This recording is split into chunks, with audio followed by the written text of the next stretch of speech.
Hello, welcome to alphabets.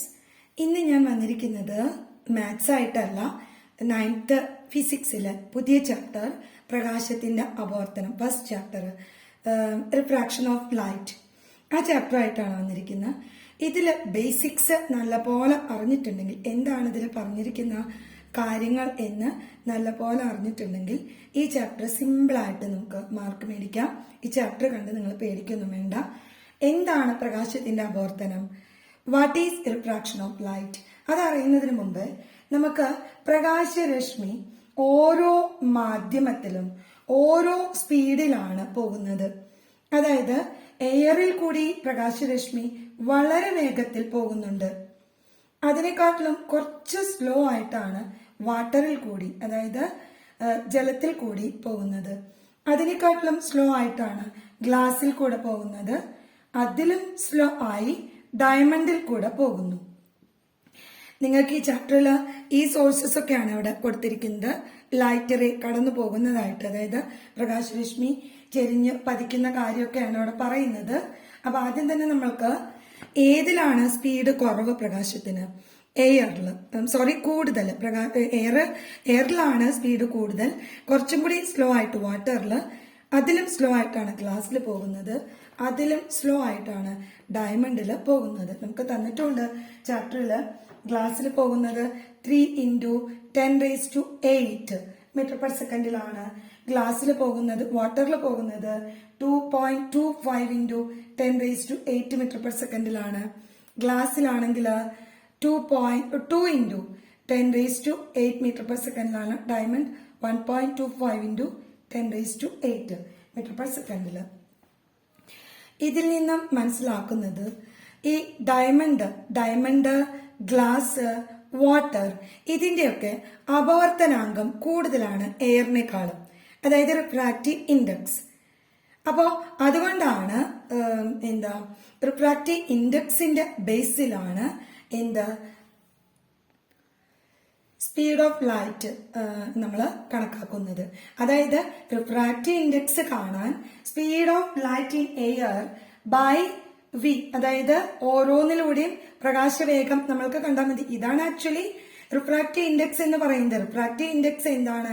Ratio between the speed of lights in air and another medium. ഏതെങ്കിലും ഒരു medium, glass ആണെങ്കിലോ diamond ആണെങ്കിലോ 3 × 10⁸ by ഏത് medium ആണെങ്കിൽ അതിന്റെ വേഗം ഇവിടെ ഇട്ട് ചെയ്യാണ് ചെയ്യുന്നത്.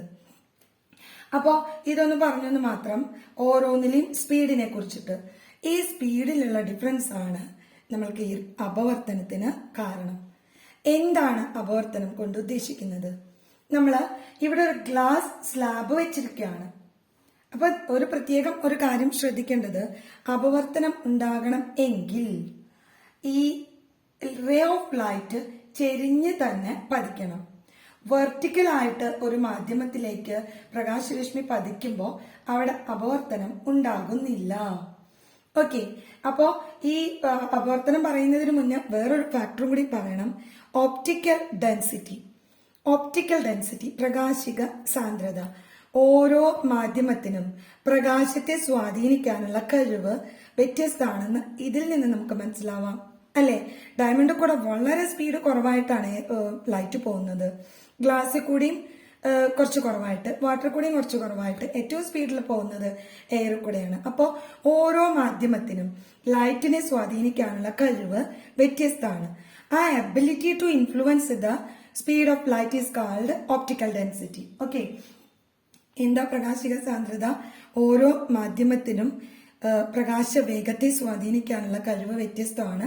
ആ കഴിവിനെയാണ് പ്രകാശിക സാന്ദ്രത എന്ന് പറയുന്നത്. ചിലപ്പോ 2 മാർക്സോ 1 മാർക്കോ ക്വസ്റ്റ്യൻ ആയിട്ട് അത് ചോദിക്കാം. ടെക്സ്റ്റിലുണ്ട്, മാർക്ക് ചെയ്ത് പഠിക്കണം. ഇനി ഈ ഓപ്റ്റിക്കൽ ഡെൻസിറ്റി ഡിഫറെന്റ് ആയതുകൊണ്ടാണ് പ്രകാശപാതയ്ക്ക് ഡെവിയേഷൻ സംഭവിക്കുന്നത്. ഇവിടെ ചെരിച്ച് നമ്മളൊരു പ്രകാശം, ഒരു ലൈറ്റ് നമ്മൾ ഗ്ലാസ് സ്ലാബിലേക്ക് ചരിച്ച് കൊണ്ട് നമ്മളവിടെ സ്ട്രൈക്ക് ചെയ്യാണ്, പതിപ്പിക്കുകയാണ്. അങ്ങനെ വരുമ്പോൾ ഈ പാത്ത് ഓഫ് ലൈറ്റ് ഒന്ന് ചേഞ്ച് ആവും, ഒന്ന് ഡെവിയേറ്റഡ് ആവും. എവിടെ വെച്ചിട്ടാണ് ഈ പ്രകാശപാതയ്ക്ക് വ്യതിയാനം സംഭവിക്കുന്നത്? Surface of separation of 2 mediums. ഇത് എയർ ആയിരുന്നു, ഇത് ഗ്ലാസ് ആയിരുന്നു. ഈ രണ്ട് മാധ്യമങ്ങളും വേർപെടുത്തുന്ന, അതായത് സെപ്പറേറ്റ് ചെയ്യുന്ന സ്ഥലത്ത് വെച്ചിട്ടാണ് ഇവിടെ ഡെവിയേഷൻ സംഭവിച്ചത്. അതിന്റെ റീസൺ എന്താണ്? Difference in optical density of air and glass. ഗ്ലാസിന്റെയും വായുവിന്റെയും പ്രകാശിക സാന്ദ്രതയിലുള്ള വ്യത്യാസം മൂലം പ്രകാശരശ്മി ചെരിഞ്ഞു പതിച്ചപ്പോൾ ഈ മാധ്യമങ്ങളുടെ വിഭജന തലത്തിൽ വെച്ച പ്രകാശപാതയ്ക്ക് വ്യതിയാനം സംഭവിച്ചു. ഈ ഒരു പ്രതിഭാസം ആണ് അപവർത്തനം. ഓക്കെ, അപ്പൊ എന്താ അപവർത്തനം? ഒരു മാധ്യമത്തിൽ നിന്ന് മറ്റൊരു മാധ്യമത്തിലേക്ക് പ്രകാശരശ്മി ചെരിഞ്ഞു പതിക്കുമ്പോൾ ഈ മാധ്യമങ്ങളുടെ വിഭജന തലത്തിൽ വെച്ച് പ്രകാശപാതയ്ക്ക് വ്യതിയാനം സംഭവിക്കുന്നു. ഈ ഒരു പ്രതിഭാസം, പ്രകാശത്തിന്റെ പ്രതിഭാസമാണ് അപവർത്തനം. English medium. When a ray of light enters obliquely or slanting from one medium to another of different optical densities, it undergoes deviation at the surface of separation of the mediums. This phenomenon is called refraction. അപ്പൊ നിങ്ങളോട് ചോദിക്കും, എന്താണ് അപവർത്തനത്തിന് കാരണം? അപവർത്തനത്തിന് കാരണം എന്താ? വ്യത്യസ്ത മാധ്യമങ്ങളുടെ വ്യത്യസ്ത പ്രകാശിക സാന്ദ്രത. Difference in optical densities of different mediums. Okay, ഇനിയിപ്പോ ഇത് എയർ, ഇത് ഗ്ലാസ്. ഇനിയിപ്പോ നമുക്ക് ഇവിടേക്ക് നോർമൽ വരയ്ക്കണം. നമുക്കിവിടെ എന്തിനും ഒരു നോർമൽ റേ ഉണ്ടായിരിക്കുമല്ലോ. അപ്പൊ ഇത് നോർമൽ റേ ആണ്. ഇവിടുന്ന് കറക്റ്റ് 90 ഡിഗ്രിയിൽ വരയ്ക്കണം കേട്ടോ. ഞാൻ വരച്ചപ്പോൾ കുറച്ച് ചെരിഞ്ഞു പോയിട്ടുണ്ട്. ഇതാണ് നോർമൽ എന്ന് പറയുന്നത്. ഏത് കൂടെ നോർമൽ വരയ്ക്കുന്നത്? ഈ റിഫ്രാക്ഷൻ സംഭവിച്ച പോയിന്റിൽ കൂടെ.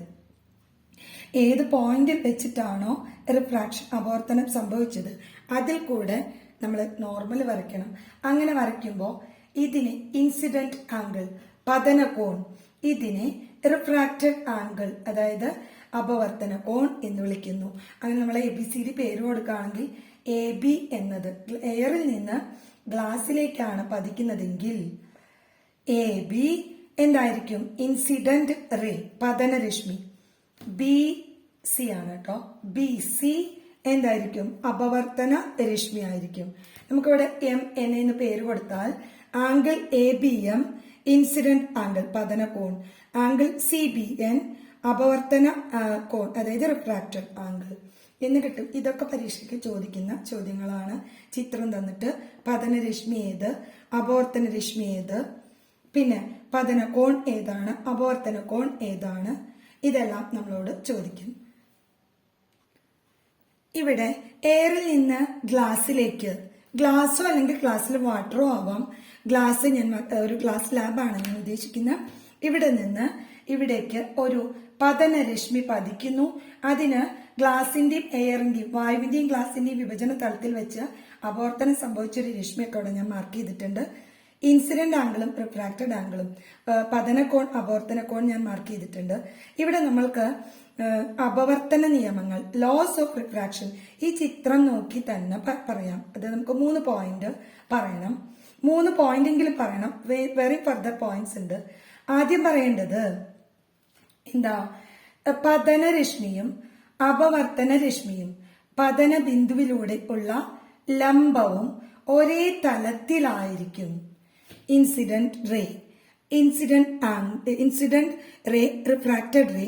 നമുക്ക് വേണമെങ്കിൽ പതനകോൺ, അപവർത്തന കോൺ എന്നൊക്കെ പറയാം. Incident angle, refracted angle, and the normal through the separation of the, അല്ലെങ്കിൽ through the point of refraction are on a plane, ഒരേ തലത്തിലായിരിക്കും ഫസ്റ്റ്. പിന്നെ വേറൊരു കാര്യം, ഇത് പ്രകാശിക സാന്ദ്രത കുറഞ്ഞ മാധ്യമത്തിൽ നിന്ന്, കുറഞ്ഞ മാധ്യമമാണ് എയർ, കൂടിയ മാധ്യമമാണ് ഗ്ലാസ്. ഓപ്റ്റിക്കൽ ഡെൻസിറ്റി ലെസ് ആണ് എയറിന്റെ കേസിൽ, ഗ്ലാസിന്റെ കേസിൽ മോർ ആണ്. അപ്പൊ പ്രകാശിക സാന്ദ്രത കുറഞ്ഞ മാധ്യമത്തിൽ നിന്ന് കൂടിയ മാധ്യമത്തിലേക്ക് പ്രകാശരശ്മി പതിക്കുമ്പോൾ അപവർത്തന രശ്മിയുടെ പ്രത്യേകത ലംബത്തോട് അടുക്കുന്നു. Very important point to remember. കുറഞ്ഞതിൽ നിന്ന് കൂടിയതിലേക്കാണ് പ്രകാശരശ്മി വരുന്നത് എങ്കിൽ അപവർത്തന രശ്മി ലംബത്തോട് അടുക്കുന്നു. തിരിച്ച് ഇവിടുന്ന് അങ്ങോട്ടാണ് പോകുന്നത് എന്ന് വെക്കാം. നമ്മൾ ഗ്ലാസ്സിൽ കൂടെ നമ്മൾ അങ്ങോട്ട് അടിച്ചു കൊടുക്കുകയാണ് പ്രകാശരശ്മി എങ്കിൽ പ്രകാശരശ്മി പതിക്കുന്നത് കൂടിയതിൽ നിന്ന് കുറഞ്ഞതിലേക്കാണ്. അപ്പൊ അപവർത്തന രശ്മി ലംബത്തിൽ നിന്ന് അകലുന്നു. വെരി ഇമ്പോർട്ടന്റ് ആണ്. ഇതാണ് ലോസ് ഓഫ് റിഫ്രാക്ഷൻ, അപവർത്തന നിയമത്തില് വരുന്ന പോയിന്റ്സ്. ഓക്കെ, അപ്പോ ഇത് വെരി ഇമ്പോർട്ടന്റ് ആണ്. പ്രകാശ സാന്ദ്രത കൂടിയ മാധ്യമത്തിൽ നിന്ന് കുറഞ്ഞ മാധ്യമത്തിലേക്കാണെങ്കിൽ അപവർത്തന രശ്മി refracted ray gets away from normal, and if it is from less denser medium to greater denser medium, refracted ray attached to means comes near to come close to normal. ഇത് വെരി ഇമ്പോർട്ടന്റ് ആണ്. അപ്പോൾ ഇതിന്റെ തുടർച്ചയായിട്ട് അടുത്ത എപ്പിസോഡിൽ ഞാൻ വരും. Episode ദീർഘിപ്പിക്കാതിരിക്കാൻ വേണ്ടി കുറച്ച് പറഞ്ഞു പോകുന്ന നെക്സ്റ്റ് അടുത്ത എപ്പിസോഡ് തന്നെ ഇതിന്റെ ബാക്കിയായിട്ട് വരും. നേരെ ശ്രദ്ധിച്ച് പഠിക്കാം. ഇതിലെ പോയിന്റ്സ് ഒക്കെ നോട്ട് ചെയ്യാം. വെരി സിമ്പിൾ ആയിട്ട് ഈ ചാപ്റ്ററിൽ നിന്ന് മാർക്ക് മേടിക്കാം. അപ്പോൾ കീപ്പ് ഓൺ വാച്ചിങ്. ലൈക്ക് ചെയ്യാം, ഇഷ്ടപ്പെട്ടെങ്കിൽ ഷെയർ ചെയ്യാം. പതിവ് പോലെ സബ്സ്ക്രൈബ് ചെയ്യാത്തവരുണ്ടെങ്കിൽ സബ്സ്ക്രൈബ് ചെയ്യാം. Okay, bye. ഇതിന്റെ നെക്സ്റ്റ് എപ്പിസോഡായിട്ട് കാണാം.